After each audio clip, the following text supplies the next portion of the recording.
হামের প্রাদুর্ভাব মোকাবেলায় রোববার থেকে সারা দেশে শুরু হচ্ছে বিশেষ টিকাদান। যেসব এলাকায় প্রকোপ বেশি তার তালিকা করে দুদিনের মধ্যে পাঠানো হবে সরঞ্জাম। সরকারের কাছে মজুদ থাকা টিকা দিয়েই বিশেষ টিকাদান কর্মসূচি চালানো সম্ভব বলে জানিয়েছেন স্বাস্থ্যমন্ত্রী সরদার মোহাম্মদ সাখাওয়াত হোসেন। দেশে হঠাৎই বাড়ছে হামের সংক্রমণ। পরিস্থিতি সামাল দিতে অবশেষে নড়েচড়ে বসেছে সরকার। হামের প্রাদুর্ভাব মোকাবেলায় রোববার থেকে সারা দেশে শুরু হচ্ছে জরুরি টিকাদান।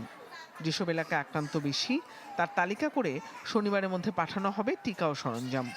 যেই জায়গাগুলি আমাদের সবচেয়ে বেশি এফেক্টেড উপজেলা, UNICEF has got that list. ওই লিস্ট অনুযায়ী আমরা প্রত্যেকটা উপজেলায় আমরা ভ্যাকসিন পাঠিয়ে দেব। আগামী 2 দিনের ভিতরে ভ্যাকসিন এবং সিরিঞ্জেস আমরা গ্রাম অঞ্চলে পাঠিয়ে দেব। ইনশাল্লাহ রবিবার সকাল থেকে আমরা নিজেরা বিভিন্ন জায়গায় এটার উদ্বোধনী শুরু করবো ইনশাল্লাহ। স্বাস্থ্য মন্ত্রণালয় জানায়, রাজশাহীতে হামে আক্রান্ত হয়ে 15 শিশুর মৃত্যু হয়েছে, যা উঠে এসেছে বিশ্ব স্বাস্থ্য সংস্থার রিপোর্টে। তবে এ নিয়ে আতঙ্কিত না হওয়ার আহ্বান জানান স্বাস্থ্য সচিব। 33টা বাচ্চা রাজশাহীতে মারা গিয়েছে, এরা কিন্তু সবাই মিজেলসে হয় নাই। এটা ওয়ার্ল্ড হেলথ অর্গানাইজেশন আমাদের ওখান থেকে রিপোর্টটা নিয়েছে।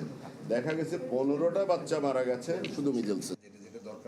সচিবালয় ব্রিফিং শেষে স্বাস্থ্যমন্ত্রী চ্যানেল 24-কে জানান, সরকারের কাছে 2,19,00,000 টিকার মজুদ আছে। তা দিয়ে সারা দেশেই ক্যাম্পেইন চালানো সম্ভব।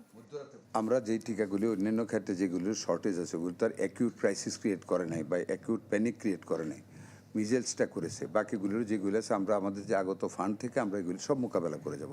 এখন থেকে ইচ অ্যান্ড এভরি ডে আমরা এই ওয়ারগুলি করে যাব। আমাদের কাছে যে ডোজেসগুলি আছে এতে আমাদের টোটাল রিকোয়ারমেন্টই ফুলফিল হবে ইনশাল্লাহ। হামে আক্রান্ত হয়ে শিশু মৃত্যুর ঘটনা যেসব অঞ্চলে বেশি সেখানে বিশেষ নজরদারি জোরদার করা হয়েছে। জিনিয়া কবির সূচনা, চ্যানেল 24, ঢাকা।